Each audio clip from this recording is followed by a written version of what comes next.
You wanted the best. You've got the best podcast. The hottest podcast in the world. The Chris Voss Show, the preeminent podcast with guests so smart you may experience serious brain bleed. The CEOs, authors, thought leaders, visionaries, and motivators. Get ready. Strap yourself in. Keep your hands, arms, and legs inside the vehicle at all times, because you're about to go on a monster education roller coaster with your brain. Now, here's your host, Chris Voss. Hi, folks. Voss here from thechrisvossshow.com.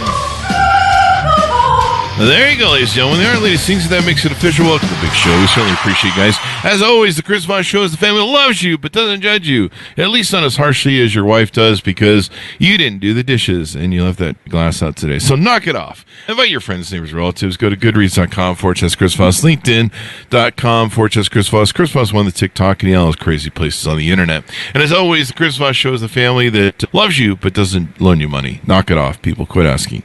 Anyway, guys, we have an amazing author. As always, when do we not have amazing authors on the show? Never. So anyway, guys, 16 years, 2,000 episodes. The latest author we have for you is Phil Elwood. He's joining us today for his new book that just came out June 25th, 2024, called All the Worst Humans, How I Made News for Dictators, Tycoons, and Politicians. This is going to be fun because we're going to get in the dirt. We're going to get into the the dirty side of PR, I guess, as it were. We'll get into it. Phil Elwood is a public relations operative. He was born in New York City, grew up in Idaho, and moved to Washington, D.C. at age 20 to intern for Senator Daniel Patrick Moynihan. He completed his undergraduate degree from Georgetown University and his graduate studies at the London School of Economics before starting his career at a small PR firm. Over the last 2 decades, he's worked for some of the top and bottom PR firms in Washington. There's a joke in there somewhere, top and bottom. He lives in D.C. Welcome to the show. Phil, how are you? Thank you so much for having me on. I really appreciate it. Top and bottoms in politics. Who knew? Anyway, guys, Phil, give us a .com. Where can people find you on the interwebs? You know, I have intentionally had kind of an absent presence from the internet. At one point in my career, I paid to promote the search engine results of another Phil Elwood, and he was a dead jazz reviewer for the San Francisco Chronicle. And I did that to hide. So I don't actually have a website. I have a company that I do consulting out of. Mm-hmm. Do you want to name the company or the link to the company?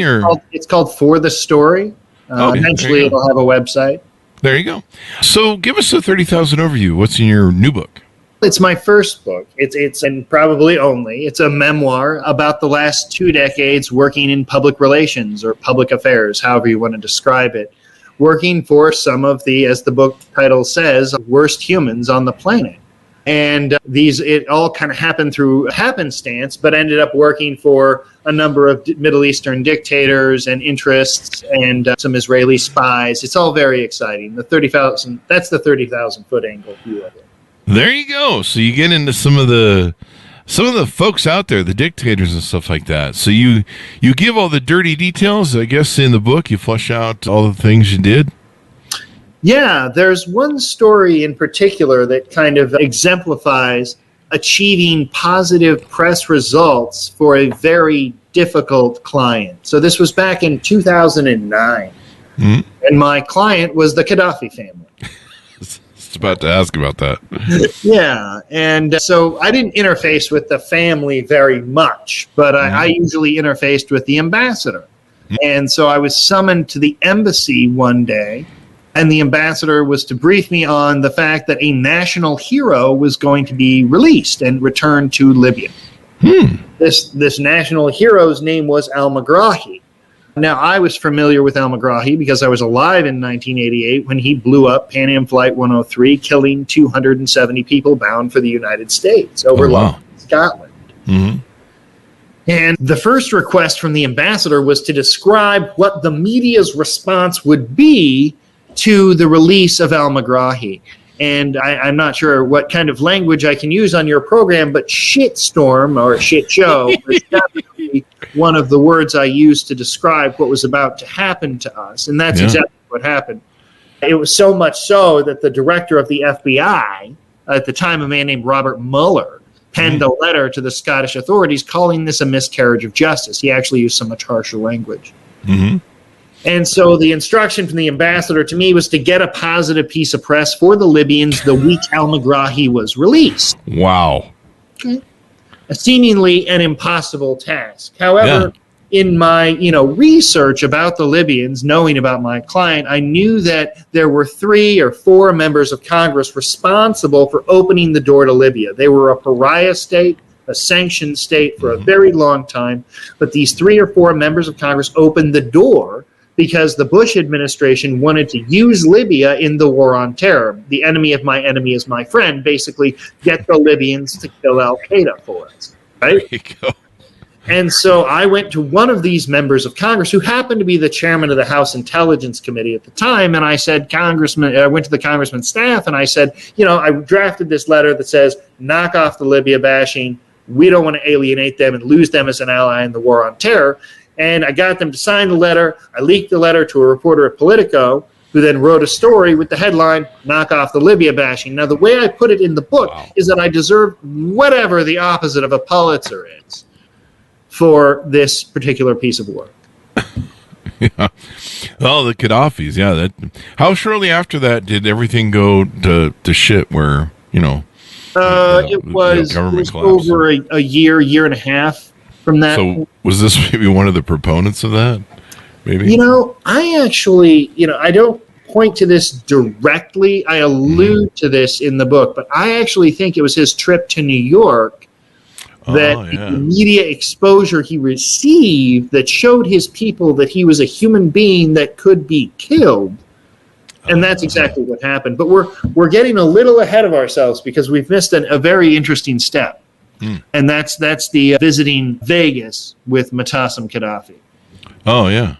Did you want to get into that story? Or if that's in your book, let's do it. Yeah, it's actually chapter 3 of the book. Mm-hmm. And it was the assignment. I didn't know what the assignment was. I mean, a few things you need to understand. I had never been to Las Vegas before in my life. Mm-hmm. And I didn't know why I was going this time. When I got on the airplane to go to Vegas and they closed the aircraft door, I received an email that said, the instructions for the weekend. And it wasn't that I was going to a conference. It was that I was babysitting the 35-year-old son of Muammar Gaddafi, and his name was Muqtasim Gaddafi. I remember this. And I was to babysit him at the Bellagio Hotel. Now, he was the 35-year-old national security advisor of the country. He ran his own military unit. Mm-hmm. And he had access to Libya's $60 billion sovereign wealth fund. Wow. So when he walked into the Bellagio, he walked in with the mentality of someone who could buy the place. Yeah, no shit. And everyone in it. And so partying with this guy in Vegas and his entourage, I mean, the email I got was just a list of demands. I mean, if you printed this email off, it would have been 3-4 pages of just, I want to buy Escalades, I want to buy Harley Davidsons, I want to buy jorts, jean shorts. Yeah, you got to do that when you go to Vegas. I mean, you own a pair, I'm sure, right? Yeah, I'm wearing them right now. You're rocking the jean shorts. Of course. Of course. I don't know why. He wanted to see Cher. Oh, you got to see Cher. Well, yeah. And somebody in the entourage, I don't know who wanted to blow, had to sort that out. I mean, there were all kinds of weird demands over the course of the weekend. And then one of them was to arrange for a private plane.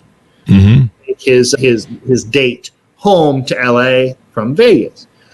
And as with all of the other things we were billing them for, my employers, people who worked in my employer's company, were fudging the invoices a little bit and adding zeros and stuff. Adding zeros, wow. Okay. And I was instructed to get paid in cash for the invoices that I was giving them that were doctored. And so, but by the end of the weekend, I had about $60,000 in cash. Wow. I was unaware that it was totally legal to fly with $60,000 in cash. I didn't know. You could fly with $100,000, no questions asked. I didn't know that. My coworker said, Phil, strap that shit to your body. Strap it to your body? Oh, wow. I taped $60,000 to my body to get through security so that no one would know that I liberated this money from Libya. Yeah. Yeah, that's one of the strangest stories. And then I flew on a red eye back to New York, sitting in the first class cabin with Flava Flav.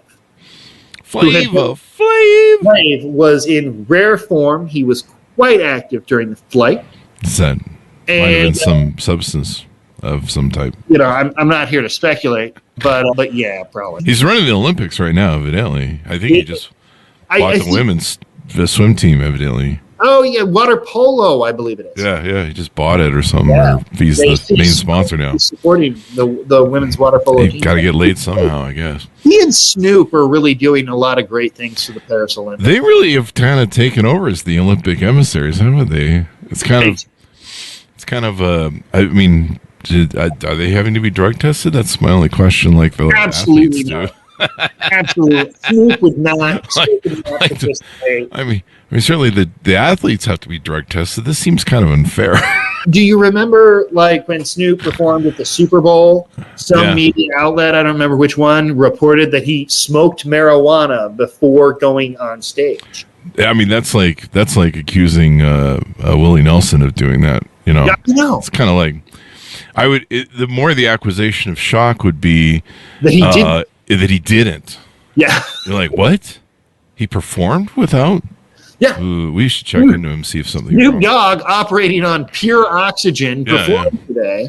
Yeah, I was surprised he could run that Olympic marathon. Anyway, we digress. So, amazing stories in the book that are going to shock and have fun with people. Let's get into your upbringing. Tell us about you. What got you into the PR business? You kind of alluded to a little bit in your bio. What got you down this road, and why is PR kind of like your thing? Why did you, go, yeah, I really like this? I mean, I assume you really liked it. I do. I do actively still like it. An early aptitude for debate is the reason that I got into it. I kind of lost interest in high school, and got really interested in competitive debate. And, I started traveling kind of around the nation when I was a sophomore or junior in high school, and would go to debate competitions. This inversely impacted my grades because I didn't attend school very often. But it did get me on a scholarship to the University of Pittsburgh for a debate, and which I promptly had to, a couple of years later, drop out of due to a drug problem. And that's what comes from hanging out with Flava Flav. No, this is long before I interacted with Flav. I just had to get that joke in there. So it's kind of doesn't make sense, but most jokes don't. It's okay. And dropped out of school, moved to D.C. to kind of dry out, and went to work for Senator Moynihan and then eventually Senator Carl Levin after a slight infraction at GW. I was thrown out of George Washington University, too, and eventually graduated from Georgetown. And then subsequently went to the London School of Economics for graduate school before starting a career in public relations. There you go. You've been through the ringer there. So you learned PR. What have you started your own PR agency through your journey? At one point I did, and I have recently done that again. The previous time that I started my own firm, I ended up working for the Israeli intelligence officers who had privatized their craft. And it wasn't a screaming success of a business, but ended in a government investigation and the FBI coming to my house at 6:30 in the morning. Oh wow, that's always a great door knock to have. Hi, we're with the FBI. Yes, the opening line of the book is, "When the FBI knocks, you are going to lose." You're gonna lose. Never lie to the FBI, folks. We've had FBI agents on before. You never want to lie to them because that's illegal, right? Yeah, it's illegal. They generally don't ask questions unless they know the answers. Exactly. Yeah. So same with most people's wives. Anyway, there you go. Do the wife jokes. Any other stories you want to tease out in the book that can get people to pick it up that are salacious? What? Let me ask you this. Actually, What did you feel safe in publishing this sort of stuff and some of these stories? Do you feel like maybe enough time went by? Obviously, Gaddafi's not around anymore for obvious reasons. But did you feel a little? Were you apprehensive about publishing any stories that you put in the book? Yes, I mean, I was sure. I was nervous because it's a deeply personal story. It gets into both my work, but also kind of the mental impact that the work had on me. So I do believe that, there was some cause for concern, but I don't think that anyone's going to hurt me or anything like that over this. I think it's all perfectly innocent. You're going to end up in the trunk of a car and it's that whole scene from Goodfellas. Basically, you're in the woods and all that good stuff. So there you go. The Israelis, that's got to be an interesting thing to do. They just got done whacking someone from Hezbollah and someone from Hamas all within a week or something. They're out for blood. I hadn't heard that was confirmed yet. That's it is very interesting.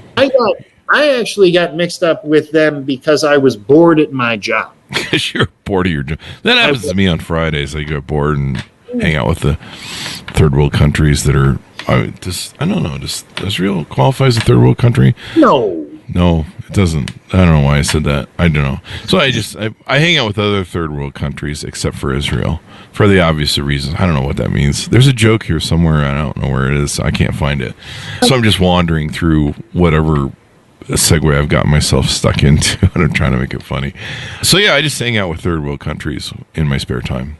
No, that's what happened to me. Is that I was a little bored at my job, and a headhunter out of London approached me and said, would you go to work for this private Israeli intelligence company who has privatized what they used to do for the government, and they now deploy it for corporations and other entities. So I said, I'd love to take the call. And I got to know them. They flew me over to Israel, hung out in Tel Aviv for a few days, got to meet their staff, and went to work kind of as their business development and public relations representative in Washington. Wow. And it involved doing a lot of very strange errands. I had to ferry documents around town, create dummy email addresses that I only used once.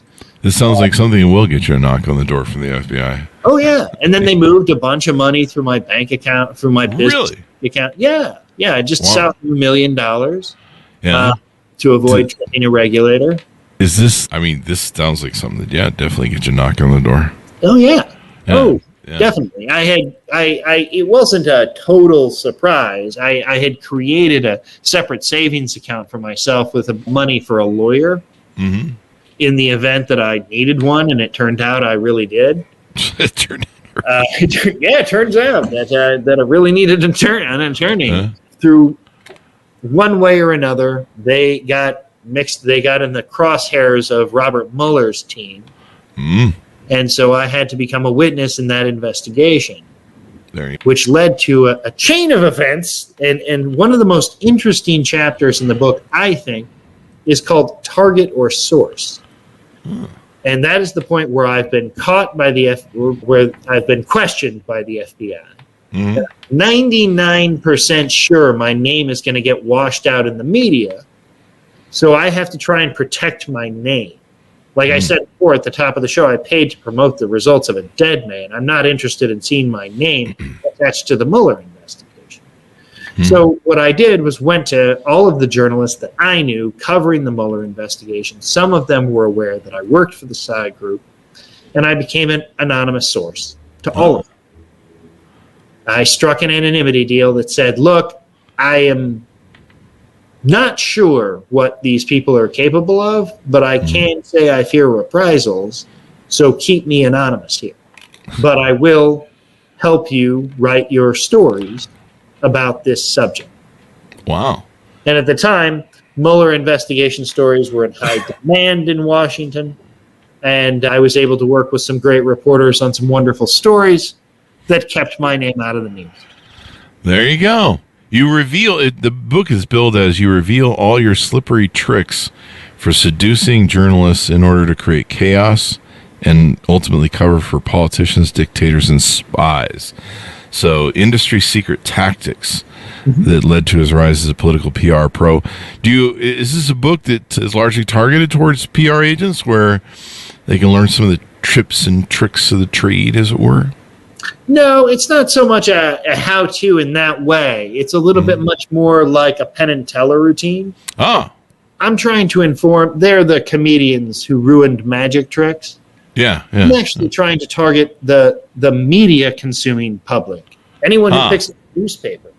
Public relations practitioners, I think they'll enjoy the book because they'll relate to it more than your average consumer. But who I'm really going after are the people who consume news stories. I want them to understand the mechanics of what happens, how a news story goes from an idea in a conference room to a headline in all over the country.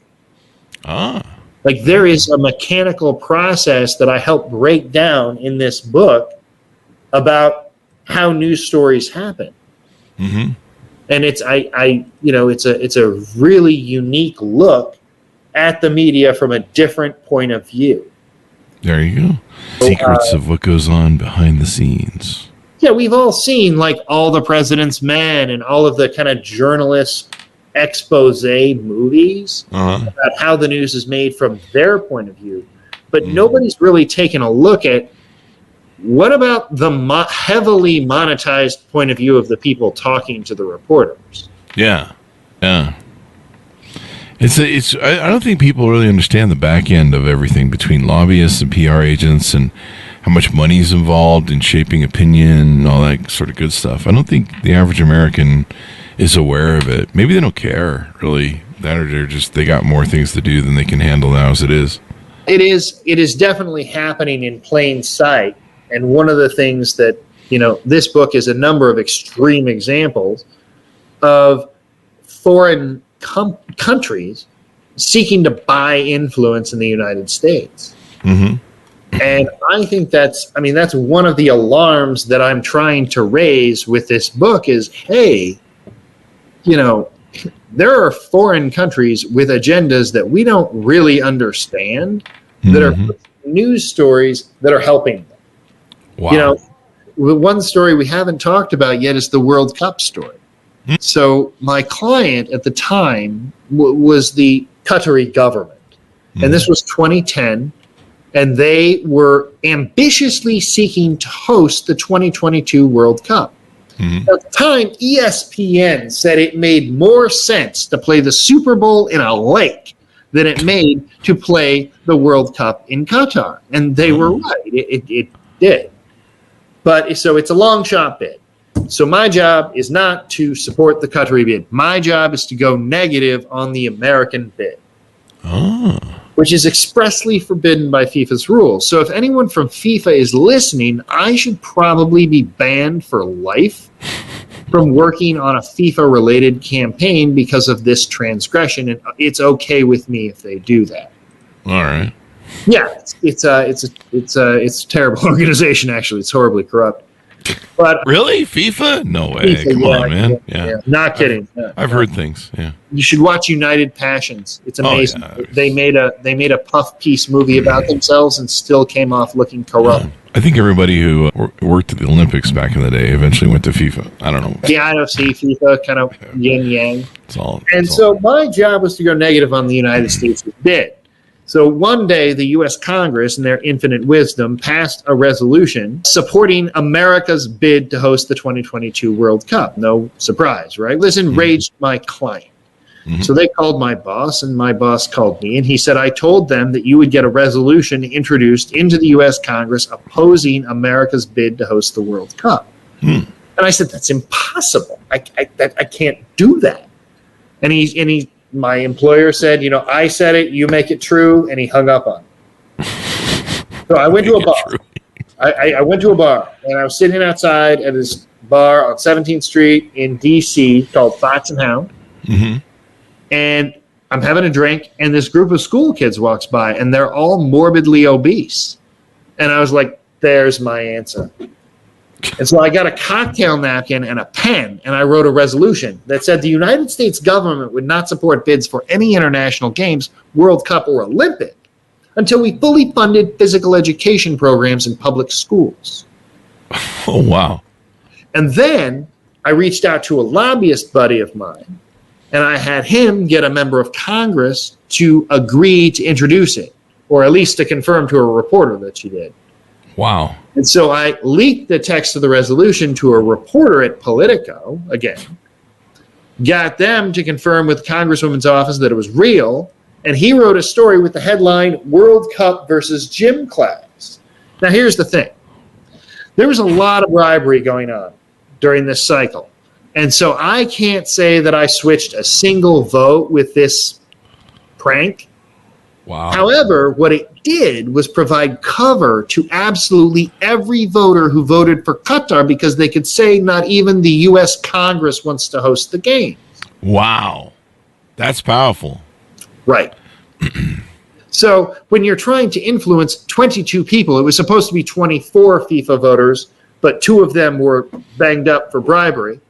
And so 22, you're only trying to influence a universe of 22 people. So all we did was print off dozens of copies of this article and distribute it around in Switzerland to the voters and say, deliver the talking point. Look, wow. The United States funding for infrastructure for the World Cup, for the infrastructure for the World Cup could become a political football. Mm-hmm. Qatar, the emir determines how the money gets spent. Yeah. They ended up spending $220 billion on the games. Holy crap. All for less than 5,300 minutes of soccer. And during the games, this is the kicker. This is why it went from a prank to a human rights issue. Yeah. During the building of the stadiums, the Qataris said always that only 2 people had died building the stadiums. Mm-hmm. And then on the eve of the games, they put out a press release saying, actually, it might have been more like 500.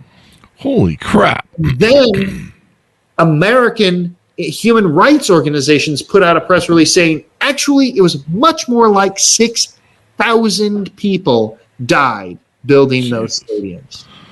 Jesus. It's like a war of PR agents. Was that true, or is that another PR agency? I'm sorry. Was that another PR agency doing that war, or was that true? I'm not understanding the question. I'm sorry. The notice of the 6,000 that came out. Was that true, or is that another PR agency? Because it seems like there's this PR agency wars going on here between one. No, I tend to believe international human rights organizations and observers like Amnesty International and Human Rights Watch. Mm-hmm. Those are the organizations that have weighed in on the number of dead in Qatar because of the games. Mm-hmm. Now, Qatar, I do not realize their data is not reliable. Really? It seems like they would be. No. There was a bit of a controversy. I'm not sure how widely this has been reported, but there's a rule in Qatar that if the temperature is above a certain degree, the workers don't have to work. Oh. But the government lies about what the temperature is. So it doesn't matter what your thermometer at home says. It matters what the government's thermometer says. Oh. And so it's always a few degrees below that threshold where the workers have to work. Yeah, it's pretty bad. I think my girlfriends have tried that trick with me. I don't know what that means, but yeah, it's like we need to adjust the thermometer in the house. Anyway, fun is fun. Great stories, interesting stuff with all these data and things going on. What do you hope people gain from the book when they come out of it? My first goal was to entertain. Mm-hmm. I want people to have a good time with this. I want to make the reader my accomplice. I want to put them in the passenger seat as I drive the getaway car away from some of the bigger scandals of the last 20 years. Mm-hmm. And the other thing that I want readers to get out of this is a heightened sense of media literacy. I know that may sound boring, but when you read a news article, and it's so much more important these days that there are so many different actors trying to influence our news coverage, I mean, just think of the foreign powers that we know are trying to do it. Russia, Iran, China, these aren't small adversaries. And so I want people to read things with a critical eye. Mm-hmm. I want them to, seek out credible news sources that are vetted with editors and things. I mean, when you hear people say you just can't trust the New York Times or the Wall Street Journal or the Washington Post, and you kind of can, actually. Compared to the rest of everyone else, yeah. The dude you met on 4chan who has a hell of a YouTube following, you shouldn't trust that. What? No. Sure. You're really sure. Really sure. Yeah, it's interesting the choices people make. I was watching. There's some guys on TikTok that interview Trump supporters, and some of the sources they cite for data are just extraordinary. And it's half the time they can't remember where they saw it, but they're really sure about it. It's just extraneous stuff like post-term abortions, where you're just like, wouldn't that be murder? Like, how do you really think that's happening in California? There's weird shit like that, or JFK things, or he's still alive, or whatever. Remember when everyone was down at the bridge in Dallas waiting for him to return as president or whatever? Crazy ass shit. Yeah, and then you've got pillow salesmen. Oh yeah. And it's going to get worse here coming up with AI. Right. I mean, AI, it's probably going to get even harder to determine what's bad PR and what's good PR and real and the truth, really, when it comes down to it, I guess. Yes, deep fakes are an incredibly scary innovation. I think that should be resisted and rejected in my profession. Mm-hmm. Personally, I also think hacking is something that should be very rejected and policed a little better. Mm-hmm. There you go.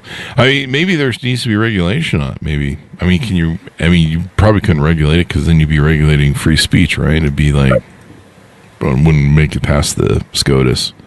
Yeah, I like to say that my profession is the unintended consequence of the First Amendment. The unintended consequence of the First Amendment. That's good. I like that. What are you going to do? People should pick up your book and read it. Give us Sydney.com if you want people to find you on the interwebs before we go. I don't have a website, but please, you can look us up on Instagram at All the Worst Humans. There you go. All the Worst Humans. There you go. Thank you very much for coming on the show. We really appreciate it, Phil. Thank you. Thank you very much for having me. I really appreciate it. There you go. And thanks to Ord, Dr. Matthew. I'm all for heightened sense of media literacy. Bravo, sir. Very entertaining, so to speak. Words with friends. I don't know what he's going on about there. So there you go. Thank you very much, Ord. Thanks for tuning in, everyone. Order up the book wherever fine books are sold. You can pick it up right now. All the Worst Humans.